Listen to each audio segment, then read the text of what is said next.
Pada suatu masa yang sangat berat dalam kehidupan Rasulullah SAW, Allah memperjalankan hambanya yang paling mulia dalam sebuah perjalanan suci yang melampaui batas ruang dan waktu.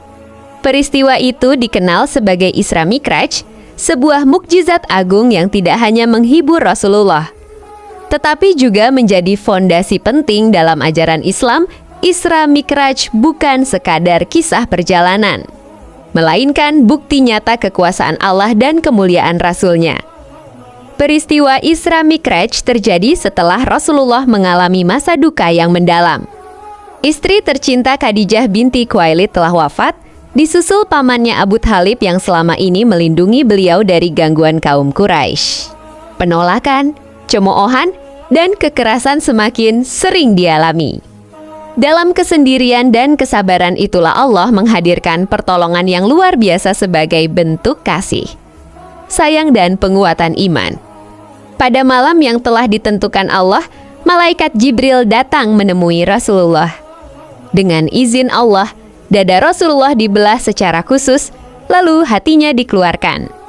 Hati tersebut dicuci dengan air Zam-Zam hingga bersih, kemudian diisi dengan iman, hikmah, dan ketenangan. Penyucian ini bukan sekadar fisik, melainkan persiapan ruhani agar Rasulullah siap menerima perintah langsung dari Allah yang Maha Agung. Setelah penyucian hati, Rasulullah diperlihatkan buraq, makhluk bercahaya yang bergerak sangat cepat. Rasulullah menaikinya dan memulai perjalanan dari Masjidil Haram menuju Masjidil Aqsa dalam satu malam. Perjalanan yang biasanya memakan waktu bulan itu ditempuh dengan mudah atas kehendak Allah. Ini adalah perjalanan nyata, bukan mimpi, sebagai mukjizat yang diberikan kepada Rasulullah.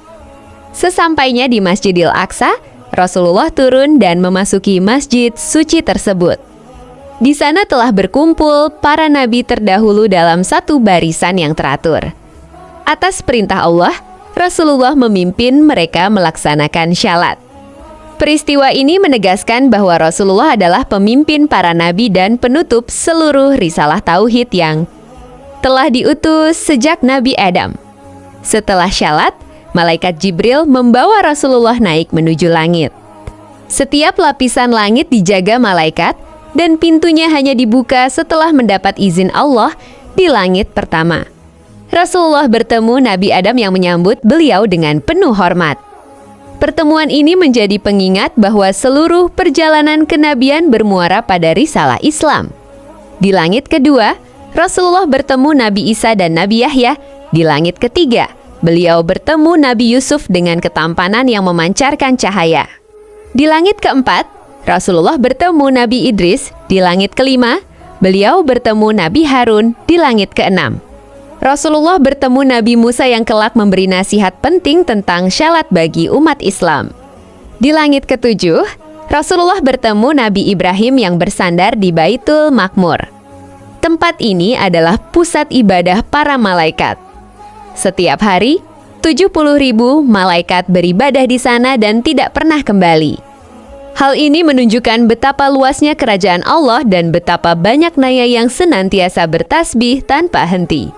Rasulullah kemudian dibawa menuju Sidratul Muntaha, sebuah tempat yang menjadi batas tertinggi seluruh makhluk. Malaikat Jibril berhenti di sana karena tidak diizinkan melangkah lebih jauh. Rasulullah melanjutkan perjalanan seorang diri untuk menghadap Allah. Inilah puncak kemuliaan yang tidak pernah diberikan kepada manusia manapun selain Rasulullah. Di hadapan Allah, Rasulullah menerima perintah syalat sebanyak 50 waktu dalam sehari semalam. Ini menunjukkan betapa agungnya kedudukan syalat dalam Islam. Tidak ada ibadah lain yang diwajibkan secara langsung tanpa perantara selain syalat. Syalat menjadi penghubung utama antara hamba dan Tuhannya. Dalam perjalanan turun, Rasulullah bertemu kembali Nabi Musa. Nabi Musa menyarankan agar Rasulullah memohon keringanan, karena umat Islam tidak akan mampu melaksanakan 50 waktu syalat. Rasulullah pun beberapa kali kembali menghadap Allah hingga akhirnya syalat ditetapkan menjadi 5 waktu, namun dengan pahala setara 50 waktu. Setelah seluruh perjalanan selesai, Rasulullah kembali ke Makkah sebelum fajar menyingsing. Ketika pagi tiba, beliau menceritakan peristiwa Isra Mi'raj kepada kaum Quraisy. Banyak yang mengejek dan menganggapnya mustahil. Namun bagi orang beriman, peristiwa ini adalah bukti kekuasaan Allah yang tidak terbatas oleh akal manusia. Kaum Quraisy mendatangi Abu Bakar untuk meminta tanggapannya. Tanpa ragu, Abu Bakar langsung membenarkan Rasulullah. Ia berkata bahwa jika Rasulullah yang menyampaikan, maka itu pasti benar. Karena keteguhan imannya, Abu Bakar mendapat gelar As-Shiddiq sebagai orang yang selalu membenarkan kebenaran dari Allah dan Rasul-Nya. Isra Mi'raj mengajarkan bahwa di balik ujian hidup yang paling berat, Allah selalu menyiapkan kemuliaan yang besar. Peristiwa agung ini menegaskan bahwa syalat adalah tiang agama dan jalan utama untuk mendekatkan diri kepada Allah. Iman sejati tidak berdiri di atas logika semata, tetapi tumbuh dari keyakinan penuh kepada kekuasaan Allah yang melampaui batas akal manusia. Syalat bukan sekadar kewajiban, melainkan hadiah paling agung dari langit untuk umat Nabi Muhammad. Ia diturunkan langsung di Sidratul Muntaha tanpa perantara wahyu di bumi. Setiap kali seorang hamba berdiri untuk syalat, sejatinya ia sedang melakukan perjalanan ruhani menghadap Allah sebagaimana Rasulullah mengeda dalam peristiwa Isra Mi'raj. Jagalah syalat sebagaimana Allah menjaganya langsung dari langit. Jangan pernah meremehkan syalat, karena ia adalah ukuran keimanan dan pembeda antara ketaatan dan kelalaian. Siapa yang menjaga syalatnya, maka Allah akan menjaga hidupnya. Namun siapa yang meninggalkannya, ia telah menunaikan hadiah paling mulia dari Tuhannya. Ya Allah, kuatkan iman kami sebagaimana Engkau menguatkan Rasul-Mu dalam perjalanan Isra Mi'raj.